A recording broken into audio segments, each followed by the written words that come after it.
Nous avons traversé Embrun et pris la direction de Mont-Dauphin pour arriver jusqu'au parking de la fontaine pétrifiante de Réautier.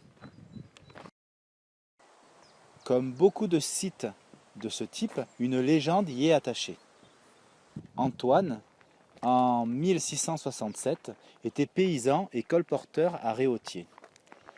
Il parta un jour d'Apt pour remonter à Réautier, retrouver sa femme qui était enceinte et qui allait accoucher. Il fut quasiment rentré chez lui quand il fut pris dans une tempête de neige. Le pauvre Antoine était perdu. Au bout d'un moment, la lune fit apparaître un monstre géant. Brandissant son bâton pour se défendre, il reconnut la fontaine pétrifiante. C'est alors qu'il sut qu'il était arrivé chez lui.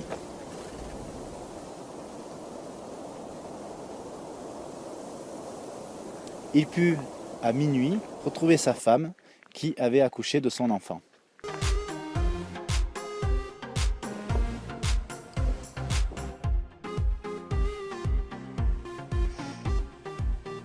La fontaine est alimentée par les eaux de la Salse qui ont la même origine que la source du plan de Fazy.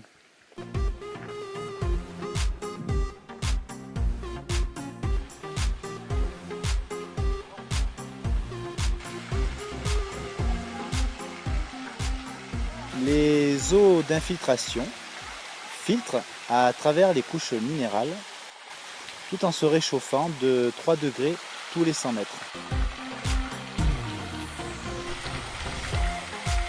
Au pied de la vasque, on trouve des brindilles, des feuilles, même des insectes qui sont emprisonnés dans le calcaire.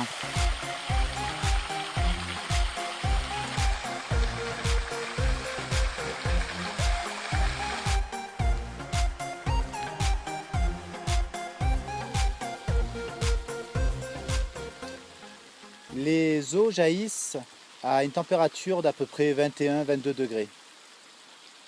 Elles sont chargées en bicarbonate de calcium et du gaz carbonique. Au début des années 80, je me souviens des soirées... Non, au début des années 80 et en 2009, la tête s'est brisée. Mais depuis, elle se reconstruit petit à petit, grâce à l'apport d'infimes particules de calcaire.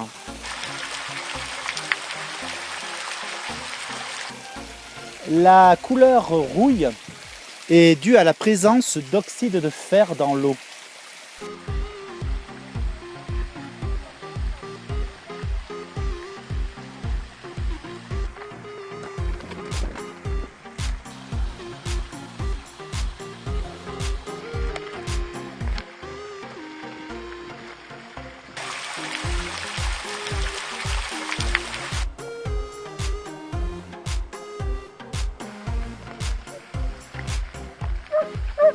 Le gaz carbonique forme un précipité de calcite, un taux assez suffisant pour pétrifier tous les matériaux qui se trouvent aux alentours.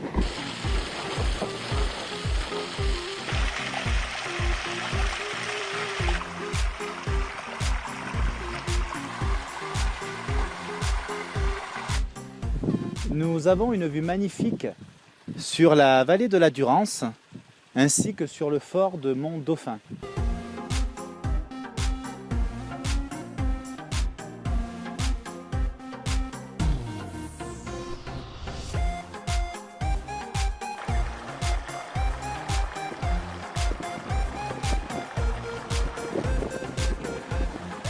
Après avoir vu le lac de Saint-Apollinaire, la fontaine pétrifiante, nous finissons au plan de Fazy, comme il se doit, avant de redescendre sur Gap pour découvrir un lieu fait pour la nuit.